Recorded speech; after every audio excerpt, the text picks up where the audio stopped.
Ngiyazi ukuthi mhlawumbe abanye abantu ngeke beyizwe kahle le ndaba engizoyikhuluma. Angisiyo umuntu wepolitiki, kodwa kunento engingayiveza mhlawumbe abanye bazoyi-understand-a. Angike ngiqalekise la. Uma thina sizothi masibuka umlungu noma ibhunu, umuntu omhlophe, simbuke ngaleli hle lobutha, simbuke njengomuntu oyingozi kuthina, noma angikhulumi ngendaba yepolitiki le phezulu le yo-Trump, yo-America, leyo level. Ngikhuluma nge-level yethu, sikhuluma ngabelungu abangekho kwipolitiki, esikwile level ephansi, hhayi le phezulu le yamazwe ukuthi aphathene kanjani njengo-Trump, abantu abakhombisayo ukuthi basese ne-apartheid. Ngikhuluma ngaleyo level yethu nje yokuphila. Uma thina ngase mhlawumbe ukwazi ukubona, ngixolise ngiphazamisekile. Uma thina sisodwa umlungu ebuke mina njengomuntu oyisitha, nongomuntu engake angisize ngalutho, ngimsize ngalutho, engibuke kuleyo level leyo, noma mina ngibuka umlungu kuleyo level yokuthi uyisitha, noma ngimlungu level ukuthi engeke angisize ngalutho, kusesekude phambili. Kusho ukuthi kahle kahle abantu thina nalowo mlungu sisalibele, sisenengqondo yobuphara, sisagcwele ihlathi la ekhanda. Asikakazi kahle kahle ukuthi sisukaphi la siqhamuka khona, ngoba thina ngesikhathi kulwela izwe lase-South Africa kufuneka sikhumbuzane ukuthi sasilwelani. Thina sasilwela i-freedom and equality. Shuthi kahle kahle sasilwela inkululeko nokulingana, wonke umuntu, the equal opportunity. Umlungu ngoba kudala kwabelungu babeshayela iy'timela, abantu abamnyama bengakoni ama-position bengakwazi ukufinyelela kuwona, of which lamhlanje sekukhona lokhu. Umuntu usengena noma kuphi, usedrayiva noma iyiphi imoto, usehlala noma kuphi. So ngaba kunephutha-ke mangase kutholakala ukuthi umuntu usenenzondo yokuthi khona umlungu ovimbe impumelelo yakhe. Impumelelo mangase kuthola ukuthi kunenkinga yempumelelo, yithi esisavimbe impumelelo thina sisodwa esimnyama, ngoba amandla aphethwe yithina. Izinto ey'ningi, ama-ofisi kugcwele abantu abamnyama. Ma ukutholakala ukuthi urejecthiwe umuntu omnyama, cishe kuzobe kungcono mhlawumbe most people, abantu abasebenzayo abenzelwe i-fair, kwakunomlungu phakathi. So asidlule lapho, sikhumbuzane lokho ukuthi ngabe silwa ngani, kubalulekile ukuthi abelungu sihlale nabo phansi, sibonisane njengawo-brother nobhuti, ngoba singabandawonye manje. Ngoba lokhu kuzothatha leli zwe lase-South Africa kulinyuse, kulibeke kwelinesi level, ngoba isibusiso esaphuma ezulwini esasisilwela kuchitheka igazi, sasiphuma isibusiso silwela inkululeko ne-independent, ukuthi sizobambana, kube umlungu nomuntu omnyama, sibe equal opportunity, we are brothers. For example nje, iZimbabwe yayilwela i-freedom ne-independent. Yingakho nje uyayibona injani iZimbabwe, because yayilwela ikuyimela yodwa, ikhipha abelungu aside, besiyimela yona yodwa. Yakhipha abelungu amaplazini, yakhipha abelungu zonke indawo, abantu bengakakulungeli ukuthi bangakwazi ukungena emaplazini, bengakazi lutho ngogandaganda, bengakazi lutho nge-farming. Kumanje impilo inzima because kukhishwa abantu emay'nkampanini, bamove abelungu, bayoqala enye impilo entsha, bashiya ezinye izinto, babishiya abantu ngoba ulwazi, we can't rule the country without knowledge.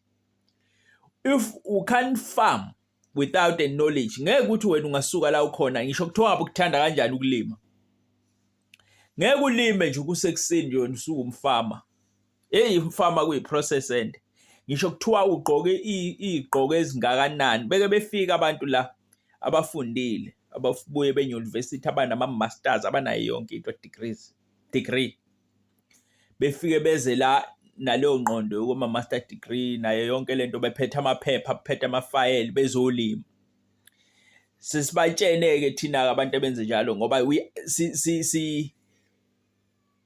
sizalelwe khona kwi-farming sisho ukuthi laba bayahamba lapha ngeke behlale ngoba we know i-farming ufuna kube nesipiliyoni in order to farm ngeke uvuke ekseni nje uhambe uyofunda iphepha likutshela ukuthi kunama sentimeter angaka ungena emhlabathini izifo ibulawa ngalokhu uetha yonke leyo maskeli lawo into engasebenzi kwi-farming mawususu wenza practical usuke sengokunye lapha yana ilanga lisuke ngoba usikoleni usuke usushiswa i-aircon lapha ngaphandle ilanga lisuke likuhlaba nje lihlaba kusukela ekseni kujula kumtsintsila ungawela khona emasimini mawungakhoqenile le nto ifuna ukuthi uqine ube indoda so i-farming engingakusho ukuthi asibambane nabelungu ngoba isibusiso sethu sase-South Africa kwakuyileso ngoba i-farming abantu abaningi bayizwa ngendaba yeyijule kakhulu ayikho into ejulile njenge-farming ayikho into ejumelele njenge-farming i-farming ungafunda uqede esikoleni wenze in-service training ungaphasi kwe-farming isho uyenzile ngoba le nto idinga ukuthi ube neminyaka le nto idinga iminyaka use kuyi-farming usha uphekeke ukwazi ukucontrol i-farming because i-farming each and every year inezifo ezintsha inama-challenge amasha i-farming ungafunda uqede utshale umgangatho kwafika umlungu la kuthiwa uJohani lapha ngakithi ezofama umfama omdala onesipiliyoni walahla amamiliyoni lo mlungu loyo inkosi Malanga kuthiwa uJohani etshala ummbila ishaya ummbila ufaka hayi lo mmbila entshalayo thina kunalombila lo okuthiwa uyakhwelaniswa ufike kuqala kutshalwa amadoda kuqala la ngabona khona ayisesingene kwi-farming la kuqala uma utshala ummbila kuthiwa uphana la kuqala kutshalwa amadododwa ummbila hayi lento yasemakhaya lithi nitshala ummbila ngisho lidlala nitshala ummbila ningazi ukuthi kunendoda nomfazi embileni uqala kutshalwa amadododwa kuqala akhula amadoda athi mase ekhulile ephezulu mase kutshalwa abafazi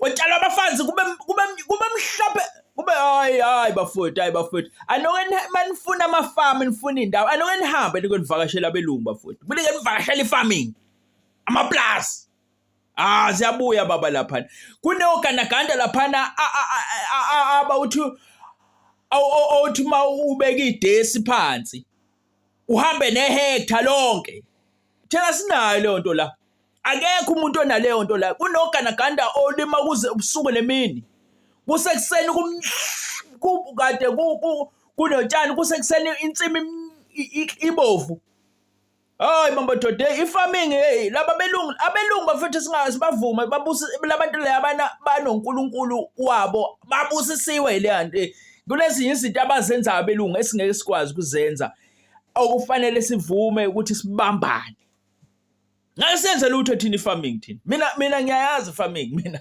ngikhulele khona engitshela umuntu mina owayilima ngitshela besilima ngenkabi hey bafowethu mina ngazi yonke inhlobo ye-farming ngazi yonke inhlobo kagandaganda hayibo bafowethu singadidwa abantu kubalekile khona ukuthi kukhulunywe ngendaba zeindawo uhulumeni akayikhulume le ndaba yendawo kodwa mayikhuluma ayikhulume with the knowledge ukuthi kahle kahle kufanele siphile yakumanje ukudla ngendlela okubiza ngayo etolo ukudla ngendlela okubiza ngayo etolo mangase phaza i-farming la eSouth Africa mangase phazamiseke iphazanyiswe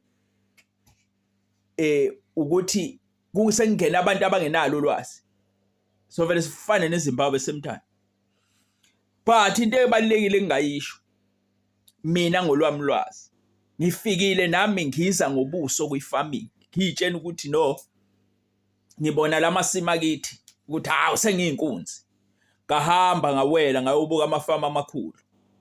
Kwafika amanye amabhunu la azolima. Ake ngikintshene isifo esashaya ibhunu elithenjwa lilethwe uphana la. Angazi for money almost 100 hectares. Izwe lonke liphela lelo. Amamiliyoni lawa alahlekile lapha. Walahleka leyo nto leyo. Washawa into akangazange ayibone kanti la ngakithi kubhilita amagundane. Awushaya umbila uqeda phansi emgodini ethi utshalile uqedile wathatha isikebhe wahamba olwandle azi kahle ukuthi uzobuya ngeviki elizayo sekuqhumile. Wathi ubuya kuqhume umbila uqhume omunye ule umbila kuqhuma ngawani. Wathi uya-check-a phansi watholakala ukuthi awukunambila phansi. Umbila okhona sekuwukuthi nje inhliziyo ayisekho igundane. Amagundane watshala lapha engawabhekanga ukuthi kunamagundane kuleyo ndawo. Afika ushaya iqeda ashaya unqwaba amamiliyoni. Kwafanele kuqalwe phansi kule.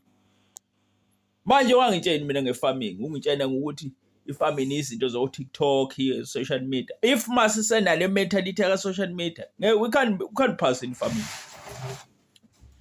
Hayibo, anoza lapha kithi sinitshene about farming. Ningezwa ngabantu abakhuluma ngefarming bethi we need a land without compensation. Yes, but we have to ithini plan.